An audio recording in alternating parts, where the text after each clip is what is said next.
Hello students, हम first chapter unit and measurement के numerical solve कर रहे थे और उसमें का सॉल्व का फोर्थ क्वेश्चन देखो क्या दिया हुआ है कि a calorie is a unit of heat. हमको पता है कि हीट को गिनने का एक यूनिट है calorie and it is equal to 4.2 joule और 1 कैलोरी यानी 4.2 जूल होता है। वेयर 1 जूल यानी क्या होता है? केजी मीटर स्क्वायर पर सेकेंड स्क्वायर, है ना। KG metre square second to the power -2 मतलब पर सेकेंड स्क्वायर। ये हमको पता है जो हम यूज करते हैं ना, हीट का यूनिट यूज करते हैं कैलोरी। 1 कैलोरी यानी 4.2 जूल होता है। 10th में आपने किए हैं ऐसे प्रॉब्लम्स। और 1 जूल यानी होता है किलोग्राम मीटर स्क्वायर पर सेकेंड स्क्वायर। और डिस्टेंट सिविलाइजेशन यानी कोई एक बहुत दूर वाला ऐसा कोई सिविलाइजेशन था जो ये सिस्टम ऑफ यूनिट्स को नहीं मान रहा था। उनने कोई अपना ही एक सिस्टम बना के रखा था। Employs a system of units, एक अपना एक सिस्टम बनाकर रखा था जिसमें in which the unit of mass length and time are, जिसमें उन्होंने मास का, लेंथ का और टाइम का एक ऐसा यूनिट बना के रखा था जिनका मास का एक यूनिट यानी अल्फा केजी होता है, 1 यूनिट ऑफ लेंथ यानी बीटा मीटर होता है और 1 यूनिट ऑफ सेकेंड यानी गामा सेकेंड होता है। ऐसा उनका कोई एक सिस्टम था। Also J dash is there unit of energy. हमारा जो यूनिट ऑफ एनर्जी है वो जूल है, उन्होंने अपना एक अलग बना के रखा था जे डैश। तो वो पूछ रहा है कि what will be the magnitude of calorie in their units. तो उनके सिस्टम में 1 कैलोरी यानी कितना होगा ये हमको निकालना है। तो उनके सिस्टम में मास, लेंथ और टाइम का क्या यूनिट है वो हमको नहीं पता, तो हम एक को ए, एक को बी और एक को सी मान लेते हैं। ठीक है, वो जो डिस्टेंस सिविलाइजेशन है उसमें let A, B and C be the unit of mass, length and time in the distant civilization.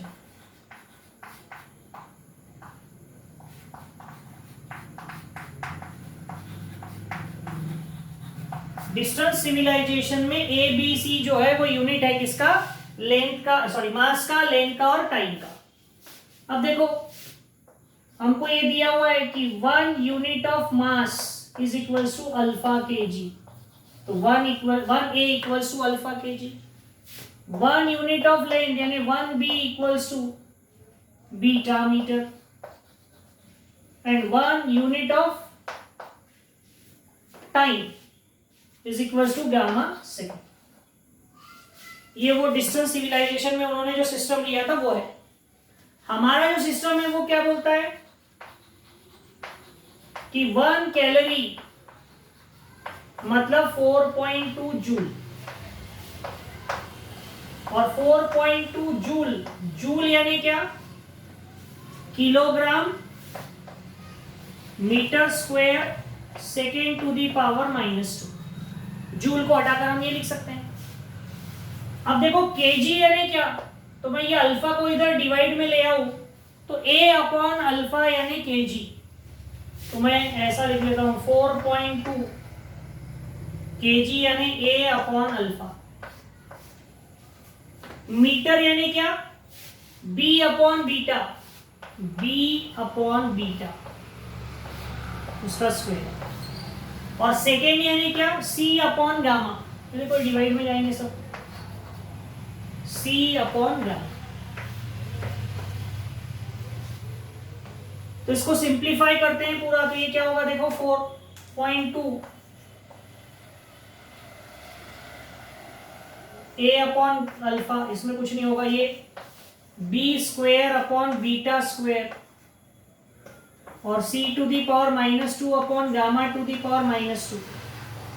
तो हम इसको ऐसा लिख सकते हैं कि देखो 4.2 ये alpha beta square gamma to the power -2 को इधर लिख लिया और ये A B square C to the power -2 को इधर लिख लिया। तो मैं ये गामा टू दी पावर -2 है उसको ऊपर लेकर चले जाता हूं। सो 4.2 गामा टू दी पावर -2 का +2 हो जाएगा और ये अल्फा बीटा स्क्वायर। ठीक है, और ये क्या है देखो, उनके सिस्टम में ए यानी मास का यूनिट था केजी, बी यानी लेंथ का यूनिट था यानी मीटर स्क्वायर, और सी यानी टाइम का यूनिट था यानी सेकेंड का पावर -2। तो ये जो है KG metre square second to the power -2 यानी क्या था, जूल। तो A B square C to the power -2 ये वही यूनिट्स है, उन्हीं क्वांटिटी के, मास का, लेंथ का, टाइम का, लेकिन कौन से सिस्टम में, वो डिस्टेंट सिविलाइजेशन में। और डिस्टेंट सिविलाइजेशन में जे की जगह क्या है, जे डैश, जे की जगह क्या है, जे डैश। तो इसको हम क्या लिख सकते हैं, जे डैश। तो 1 कैलोरी यानी इतने जे डैश, इतने जे डैश, ये 4.2 gamma square upon alpha beta square. तो इस तरह से हम उस सिविलाइजेशन में 1 कैलोरी का मैग्नीट्यूड कितना होगा उनके यूनिट्स में, ये उनके यूनिट है, जे डैश उनका यूनिट है, उनके यूनिट में। हमारे यूनिट में तो 1 कैलोरी यानी 4.2 जूल होता है, उनके सिस्टम में 1 कैलोरी यानी इतने जे होता है, जे डैश। ठीक है, तो इस तरह से ये क्वेश्चन हमको सॉल्व करना है।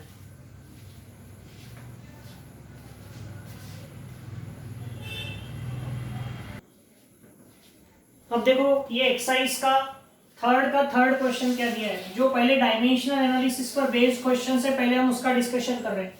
ठीक है, तो इसमें क्या दिया है देखो, an electron with charge E, electron का चार्ज कितना है E, enters a uniform magnetic field of induction B with a velocity we.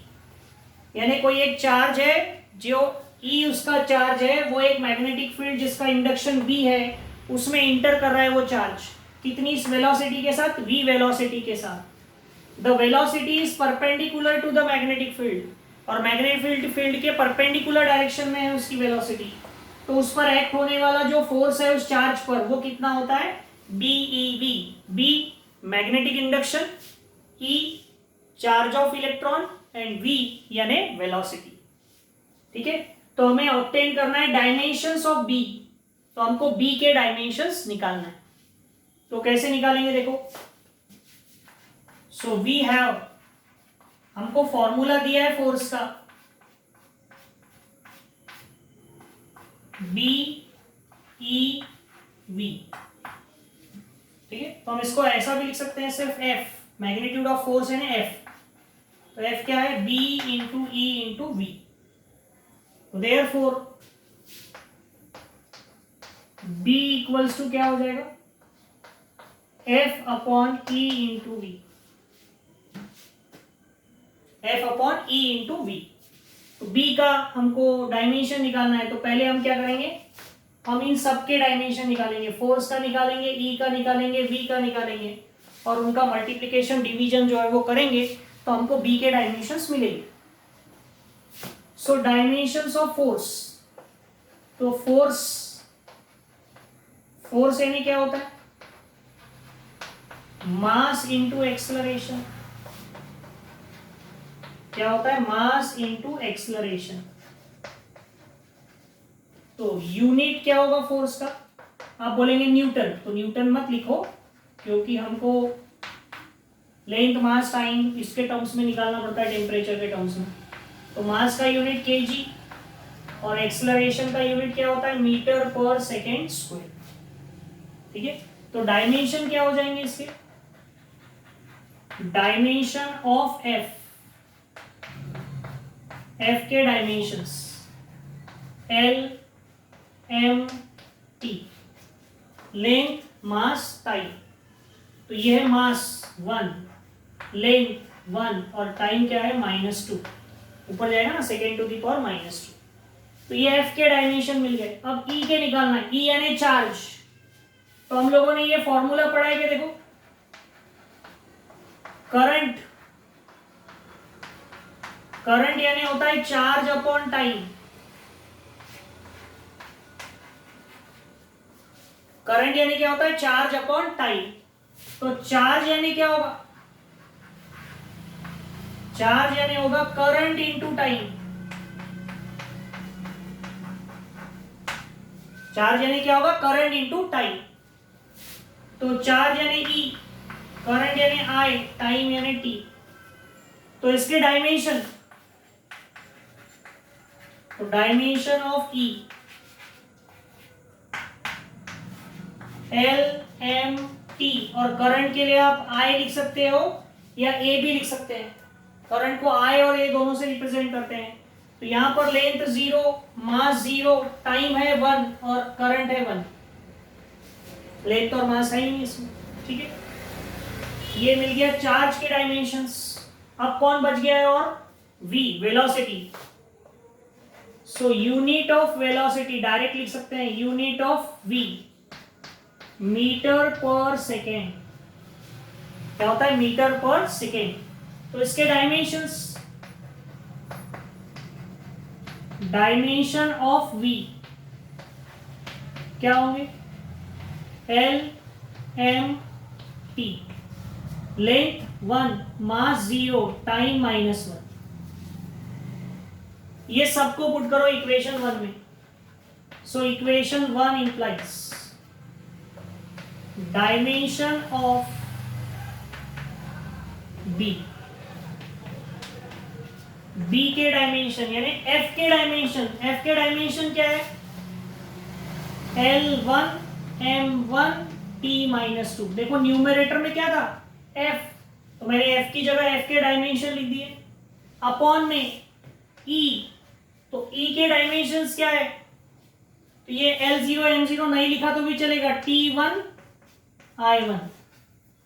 Okay, और V, V के डायमेंशन क्या है?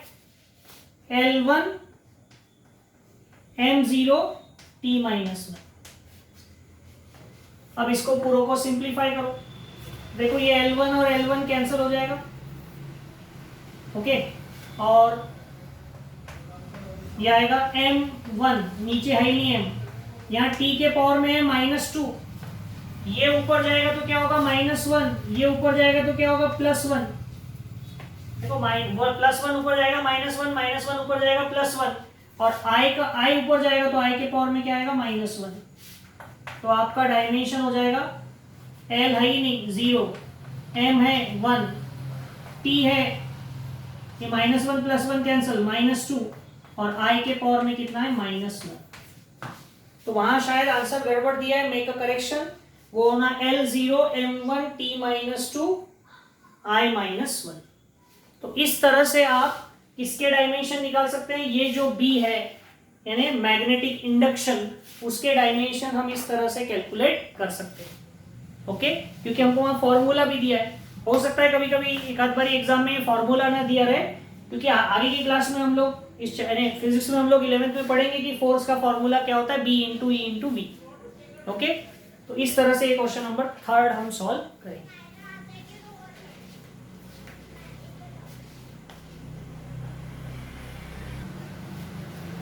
अब देखो ये 9th क्वेश्चन, देखो एक्सरसाइज का, ये डायमेंशनल पर एनालिसिस पर ही बेस्ड क्वेश्चन है। क्या दिया है इसमें? देखो, an object is falling freely under the gravitational force. कोई एक ऑब्जेक्ट है वो फॉल हो रहा है under the action of gravitational force.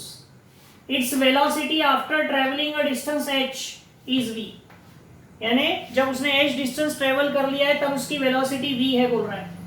And if v depends on the gravitational acceleration g, जिसको हम एक्सेलरेशन ड्यू टू ग्रेविटी भी कहते हैं, वेलोसिटी उस पर डिपेंड है। और किस पर डिपेंड है? उसने कितना डिस्टेंस ट्रेवल किया उस पर। Prove with dimensional analysis that v equals to k under root gh, where k is a constant, और हम ये मानकर चल रहे हैं कि k कैसी क्वांटिटी है? Dimensionless quantity. तो ये हमें प्रूव करना है। तो हम क्या करेंगे? ये चेक करेंगे कि ये इक्वेशन डायमेंशनली करेक्ट है या नहीं। अगर ये इक्वेशन डायमेंशनली करेक्ट है तो हम बोलेंगे yes it is the correct equation. Okay, dimensional analysis की हेल्प से बताना है कि ये इक्वेशन ऐसी होगी। तो उसके लिए हम क्या करेंगे? देखो, द गिवन इक्वेशन इज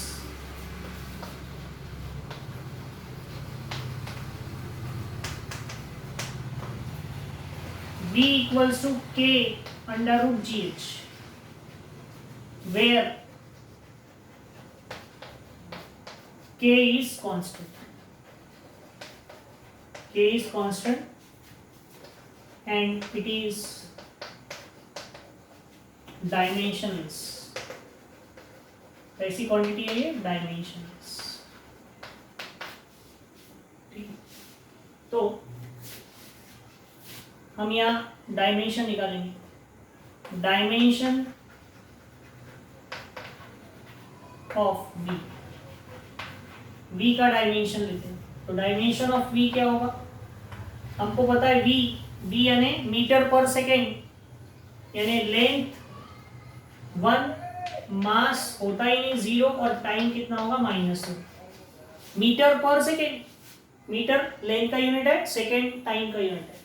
तो ये डायरेक्ट डायमेंशन होगा v के, राइट हैंड साइड हो, लेफ्ट हैंड साइड हो गया। अब राइट हैंड साइड में जो क्वांटिटी है, सो डायमेंशन ऑफ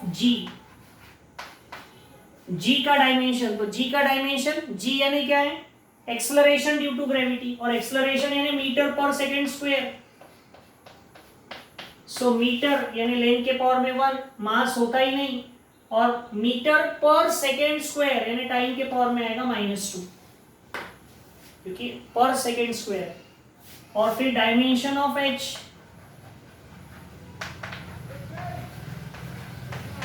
तो डायमेंशन ऑफ h यानी लेंथ, डिस्टेंस है ना, तो मास 0, टाइम 0। तो ये g का डायमेंशन आ गया, ये h का डायमेंशन आ गया। तो अब हम डायमेंशन निकालेंगे √gh के। किसके डायमेंशन निकालेंगे, √gh के, क्योंकि राइट हैंड साइड में √gh है। आप बोलेंगे k भी है, तो k तो कांस्टेंट है, डायमेंशन लेस है, उसका टेंशन नहीं है। लेफ्ट हैंड साइड का ये डायमेंशन है, तो राइट हैंड साइड का भी यही डायमेंशन आना चाहिए।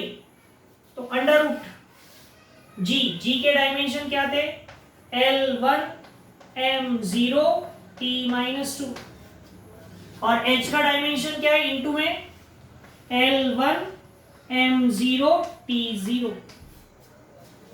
इन दोनों का मल्टीप्लिकेशन करते हैं, सो √L1 यानी L⁻², m0 यानी m0 ही रहेगा, और t⁻², उधर 0 ही है। अब इसका अंडर लेना है, तो अंडर लेना है, यानी अंडर मतलब ये होता है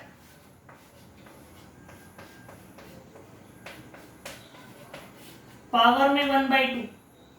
अंडर यानी क्या होता है, पावर में 1/2। तो पावर में 1/2 यानी क्या होगा, L1 m⁻0 और t⁻² इंटू 1/2, 2 कैंसिल, t⁻−1। तो ये आ गया राइट हैंड साइड के डायमेंशन, और ये है लेफ्ट हैंड साइड के डायमेंशन। देख लो दोनों सेम है क्या, ये देखो है दोनों डायमेंशन से। तो इसका मतलब हम क्या कह सकते हैं, the given equation is dimensionally correct. और हमको यही तो बताना था, prove with the dimensional analysis that this is the formula. तो ये फॉर्मूला डायमेंशनली करेक्ट है। इसके बाद ऐसा लिख लेना, इसको एक काम करना, इसको देना इक्वेशन 1 और इसको देना इक्वेशन 2, और लिख लेना from 1 and 2 the given equation v = k√gh is dimensionally correct. तो इस तरह से इस क्वेश्चन को हम सॉल्व करेंगे। ओके,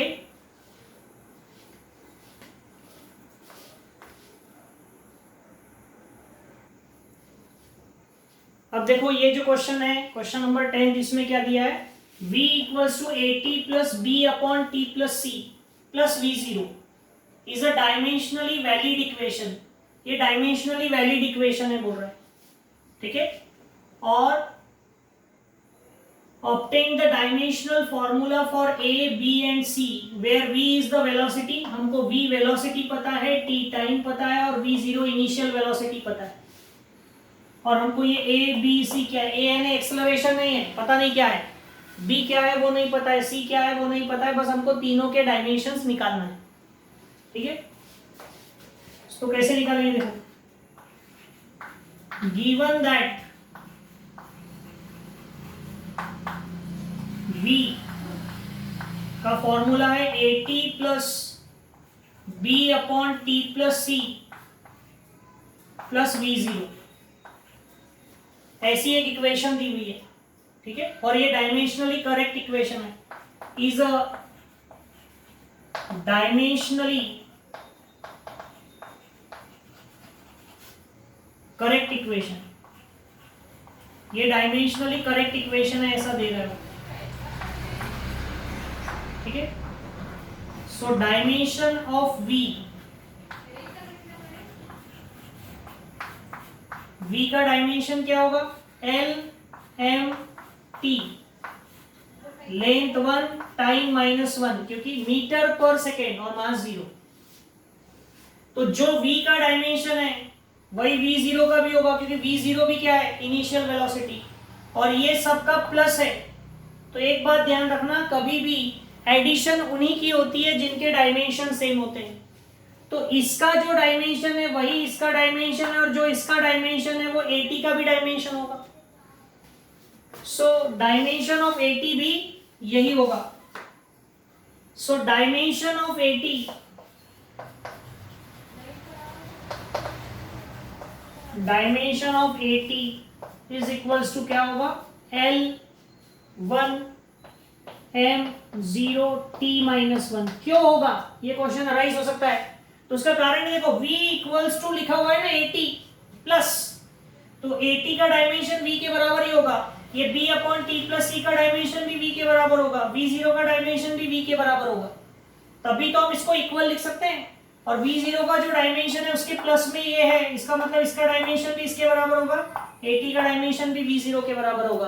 और V0 यानी वेलोसिटी है, तो वेलोसिटी का यही डायमेंशन होता है, तो AT का डायमेंशन ये होगा। अब हमको इसको ऐसा लिखा सकते हैं क्या?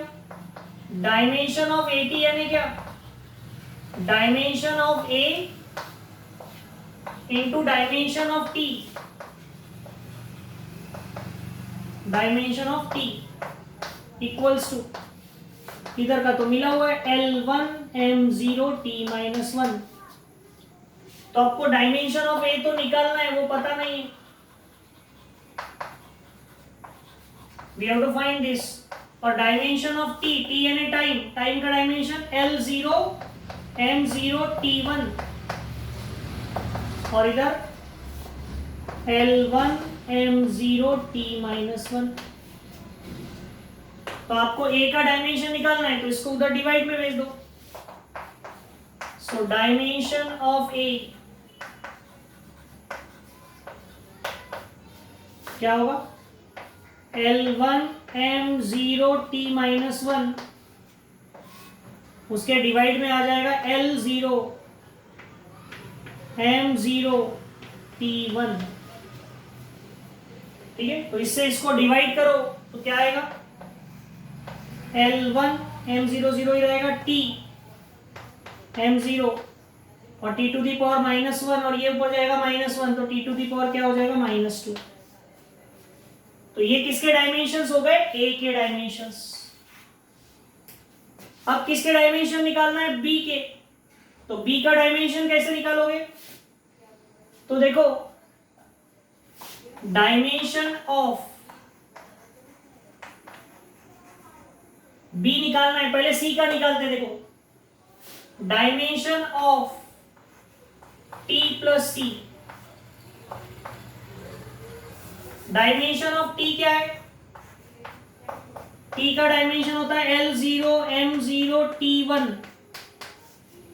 और यहां पर टर्म आया हुआ है T प्लस C। तो ये ध्यान में रखो, उन्हीं दो क्वांटिटी की एडिशन होती है जो एक तरह की हो। कभी लेंथ में किलोग्राम, लेंथ में मास ऐड नहीं हो सकता, लेंथ में लेंथ ही ऐड होगी। तो इसका मतलब ये T और C का एडिशन लिखा हुआ है, इसका मतलब ये समझ लो कि जो डायमेंशन T का है वही डायमेंशन क्या होगा? C का। So there is a term T plus C in the equation. Therefore, dimension of C is equals to भी क्या होगा? L0 M0 T1। तो आपको C के डायमेंशन मिल गए, A के डायमेंशन मिल गया, अब सिर्फ रह गया किसका डायमेंशन निकालना? B का। तो वो कैसे निकलेगा? देखो, B का डायमेंशन हम कैसे निकाल सकते हैं? तो आपके पास जो इक्वेशन है, उस इक्वेशन में एक टर्म है, देखो क्या? B upon T plus C, और इसका डायमेंशन क्या होगा, इसका डायमेंशन वही होगा जो वेलोसिटी का है। क्यों? क्योंकि v0 के प्लस में लिखा हुआ है। ठीक है, तो dimension of b upon t plus C is equals to dimension of v, dimension of v। और v का डायमेंशन क्या है, L1 m0 t minus 1।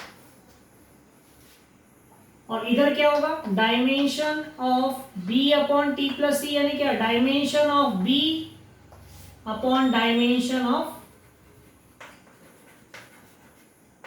t plus C. t plus C यानी t का जो है वही c का होगा। तो b का डायमेंशन हमको नहीं पता, निकालना है। डायमेंशन ऑफ b हमको निकालना है upon dimension of t plus C यानी L0 m0 t1, टाइम का डायमेंशन। और इधर L1 m0 t माइनस 1। ठीक है, तो ये उधर मल्टीप्लाई में चले जाएगा, तो क्या आ जाएगा b का dimension. So dimension of b